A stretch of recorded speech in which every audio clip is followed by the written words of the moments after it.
Night settled over Mecca like a cloak of peace. The wind moved gently through its narrow valleys, carrying the scent of sand and myrrh. Above the quiet city stood the Kaaba, ancient, unguarded, and yet unconquered. No walls defended it, no soldiers stood before it, and yet it was protected, not by men, but by the one it was built for. Beneath that moonlit sky walked an old man of grace and calm, Abdul Muttalib, the guardian of the Kaaba. His beard shimmered silver beneath the stars, and his eyes carried the stillness of faith. While the tribes around him bowed to idols, his heart remained turned to the unseen Lord, the God of Ibrahim, the builder of this house. He would walk slowly around the Kaaba each night, tracing the stones his forefathers had raised. And beneath the echo of his steps, he would whisper, "O Lord of the house, you are its guardian.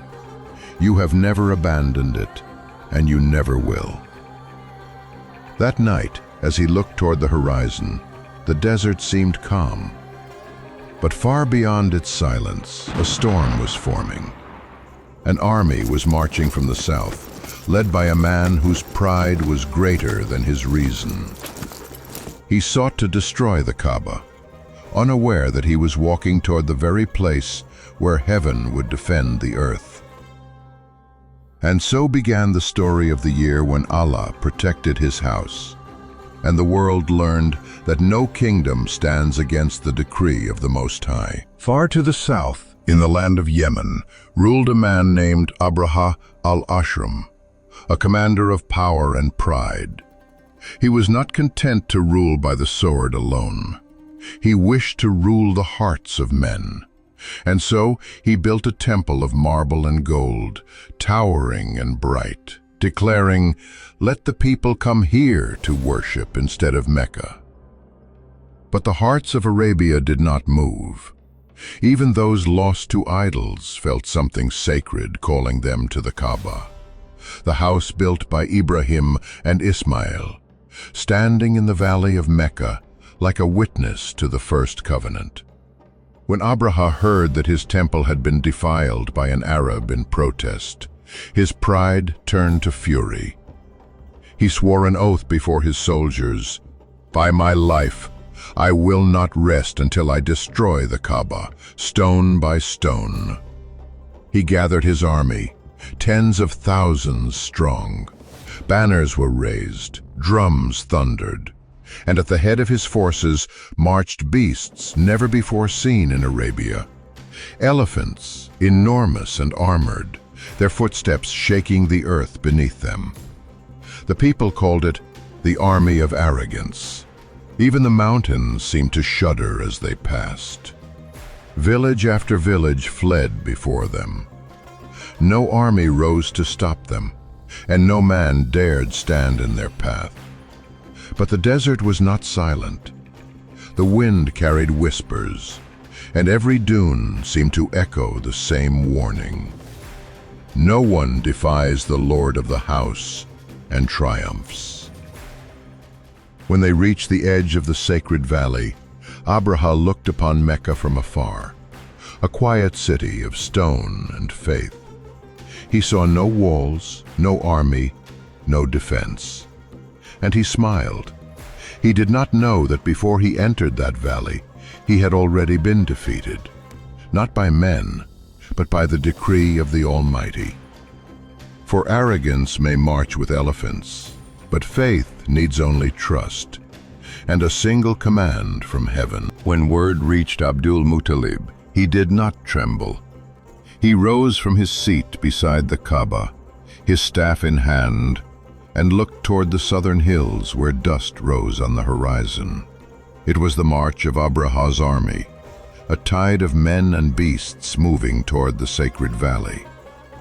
Abdul Muttalib gathered the chiefs of Quraysh. He said, "Leave the city and take your families to the hills, for the Lord of this house will protect his own." Then, With calm steps, he walked alone to the Kaaba.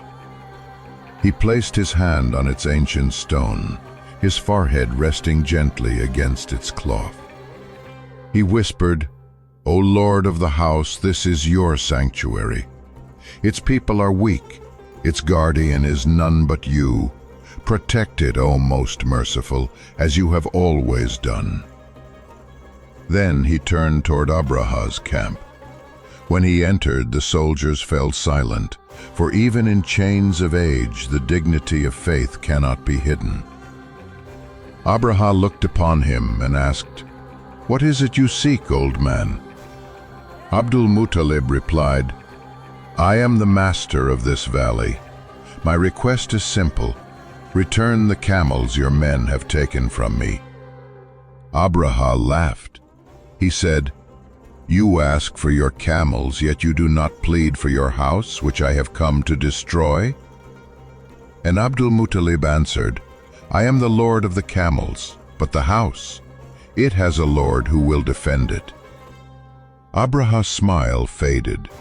For a moment he saw in the old man's eyes something that unnerved him, a certainty deeper than armies, a faith that made power seem small. Abdul Muttalib returned to Mecca. He stood before the Kaaba one last time and raised his hands to the sky. "O Lord, I have left my trust with you." Then he turned and walked toward the mountains, his figure disappearing into the silence, leaving the house to the one who never sleeps. And as the dawn rose, the army prepared to march. But the heavens had already begun to move. The morning sun rose over the valley of Mecca, its light glinting off the armor of thousands. Abraha stood before his army, proud and unshaken. The elephants, massive, gray, and restless, were lined in rows like moving walls of iron. Drums thundered, horns called, and the command was given, "Forward!" But the lead elephant stopped. No whip could move it. No spear could stir its feet. It would not step toward the Kaaba. When turned toward Yemen, it walked. Toward Mecca, it refused. Even beasts knew what men had forgotten, that arrogance has no place in the land of the sacred. Abraha raised his hand to command again, but the air shifted. A wind rose from the horizon, carrying a strange sound, like wings beating in unison, like rain before a storm. Men shaded their eyes and looked up, and then they saw them, birds, countless and swift, darkening the morning sky. Each carried 3 small stones, one in its beak, 2 in its claws. Stones unlike any other. They glowed faintly as they fell, piercing armor, striking flesh, turning pride into dust. The soldiers cried out. Their formation broke. Elephants roared and fled, and the earth shook with chaos. Abraha looked to the sky once more, but mercy had already passed him. By the time silence returned, the valley was still again. No sword had been drawn.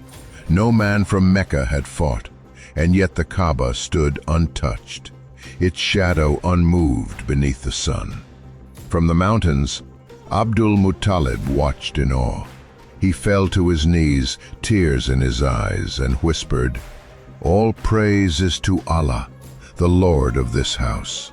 The people of Mecca descended into the valley, and their eyes widened at what they saw. The army of arrogance reduced to dust, and the house of God standing as it always had, silent, eternal, protected. And so the year of the elephant was remembered, not as a tale of war, but as a reminder that when faith stands firm, even the mightiest armies fall. The dust of battle had settled. The sun hung high above the valley of Mecca, and the Kaaba stood untouched, its black cloth waving gently in the desert breeze. No wall was broken, no stone displaced. The people looked upon it in silence, their hearts trembling with awe. Among them stood Abdul Muttalib, his eyes filled with tears of gratitude. He raised his hands and said, "Blessed is he who defended his house without sword or spear. Blessed is he who humbles kings and honors the faithful." He knew then that what had happened was not for that day alone.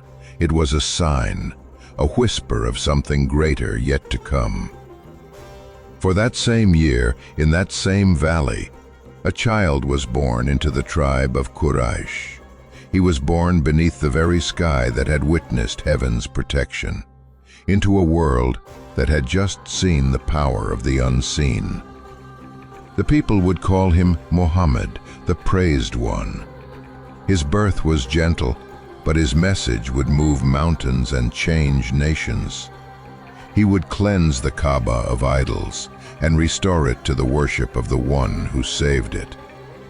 And those who had witnessed the year of the elephant would live to see that the miracle had not ended, it had only begun. From the fall of arrogance to the rise of mercy, from the dust of armies to the dawn of prophethood, the story of the house of Allah had entered a new age. And so the valley of Mecca remained what it had always been, a place of peace where the will of heaven once descended, and where light would rise once more through the voice of a child who would change the world.